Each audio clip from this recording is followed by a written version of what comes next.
السلام علیکم ایوریون، آج ہم نے اندھی کا خواب کی قسط نمبر 12 پڑھنی ہے۔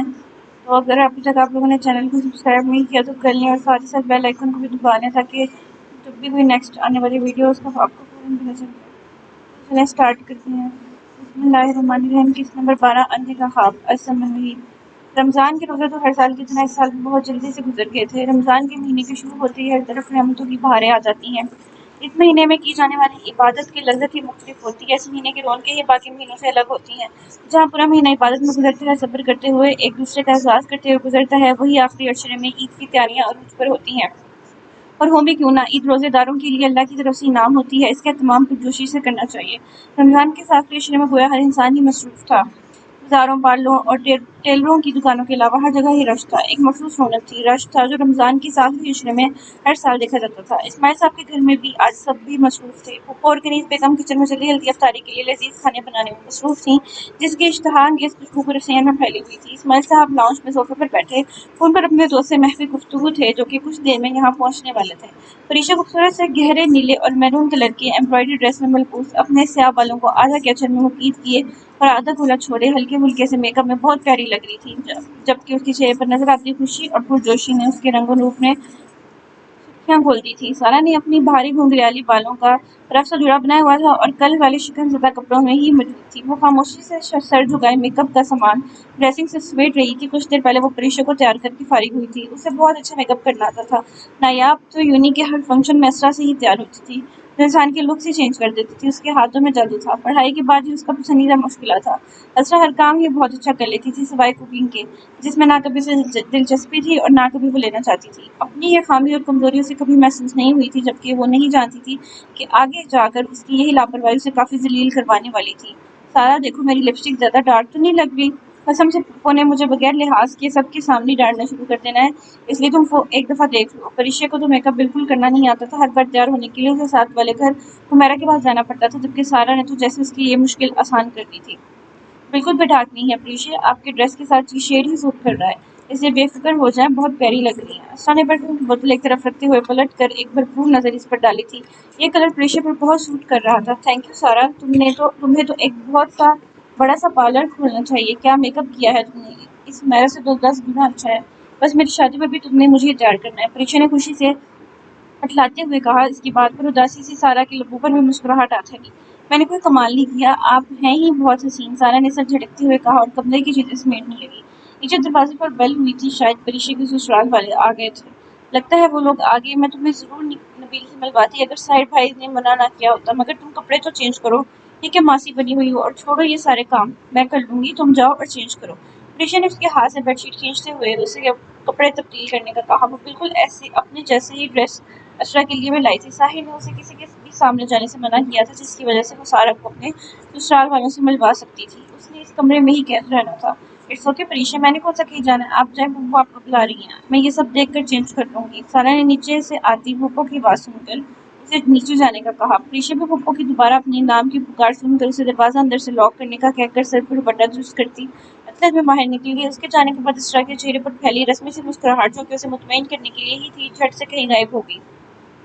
شام کے 6 بج رہے تھے، افطاری میں بس ایک ہی گھنٹہ باقی تھا۔ جیسے جیسے عید کے دن قریب آتے جا رہے تھے، اسرا کی اپنے گھر والوں کے لیے بےقراریاں ان سے ملنے کی طلب مزید بڑھنے لگی تھی۔ اس کی اداسیاں ہر گزرتے دن کے ساتھ بڑھتی جا رہی تھیں۔ اس کا بس نہیں چلتا تھا کہ وہ سب کچھ چھوڑ چھاڑ کر یہاں سے بھاگ جائے اور جا کر اپنے ماں باپ کی آغوش میں چھپ جائے۔ اپنی قسمت سے تعاون اس سے چھا کر بھی نہیں ہو پا رہا تھا۔